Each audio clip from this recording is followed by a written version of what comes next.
ને આવરી લેવાશે। ડાયરેક્ટ બીટ વેરિફિકેશન પદ્ધતિથી વિસ્તારમાં સિંહોની સંખ્યા ગણવામાં આવશે।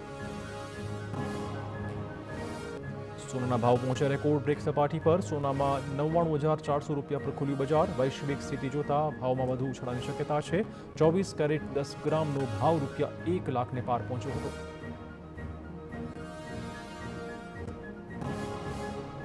વડોદરામાં વિશ્વામિત્રી પ્રોજેક્ટની કામગીરી 40% પૂર્ણ થયાનો દાવો કરાયો છે। આગામી 10મી જૂન સુધી પ્રોજેક્ટનું તમામ કામ પૂર્ણ કરવાની તૈયારી। નવનિયુક્ત કમિશનર અરુણ બાબુનું મોટું નિવેદન। કહ્યું કે કામગીરીની સ્પીડમાં વધારો કરવાની જરૂરિયાત છે।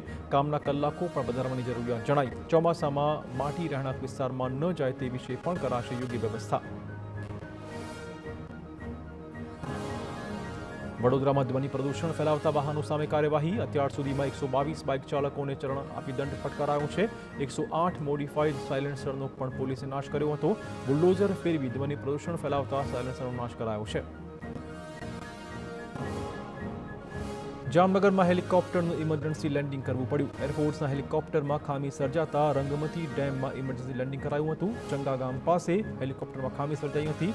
એરફોર્સની ટીમે ઘટના સ્થળે પહોંચી રિપેરિંગ કર્યું હતું। હેલિકોપ્ટરની ખામી દૂર કરાતા એરફોર્સ સ્ટેશનમાં પરત ફર્યું હતું। રાજ્યમાં વર્તાશે ગરમીનો ભારે પ્રકોપ। 3 દિવસમાં રાજ્યમાં તાપમાનનો પારો ઉંચકાય તેવી સ્થિતિ છે। મહત્તમ તાપમાનમાં લગભગ 2 થી 3 ડિગ્રી વધારો થશે। 22 થી 24 એપ્રિલ દરમિયાન તાપમાન વધશે। દરિયાઈ વિસ્તારોમાં ગરમ અને ભેજવાળું હવામાન રહેશે। ભરૂચમાં આકરી ગરમીએ લોકોની મુશ્કેલી વધારી। 43 ડિગ્રી તાપમાનમાં રોડ પરનો ડામર પીગળી ગયો છે। ડામર પીગળતા લોકોના ચપ્પલ રોડ પર જ ફસાયા હતા। 5 વિસ્તારમાં રાહદારીઓ મુકાયા મુશ્કેલીમાં। ચપ્પલ ચોંટી જતા લોકોએ ગરમ રોડ પર ચાલવું પડ્યું। કેટલાક રાહદારીઓ ચપ્પલ લીધા વગર જ થયા હતા રવાના। રસ્તા પર અનેક ચપ્પલ ચોંટી ગયેલા જોવા મળ્યા હતા। સુરેન્દ્રનગરમાં ખેડૂતોની સમસ્યા મુદ્દે કલેક્ટર કચેરીને કોંગ્રેસનો ઘેરાવો। ખેડૂતોને પાક નુકસાની વિશે સહાય ન ચૂકવી હોવાના આક્ષેપો। પાક નુકસાનીનું વળતર ન મળતા અનેક ગામના ખેડૂતોમાં આક્રોશ। કલેક્ટર કચેરીમાં ભાજપના બેનર ફાડીને નોંધાવ્યો હતો વિરોધ। વઢવાણ, પાટડી, લખતર, લીંબડી સહિતના ખેડૂતોને સહાય ન મળી હોવાનો આક્ષેપ છે।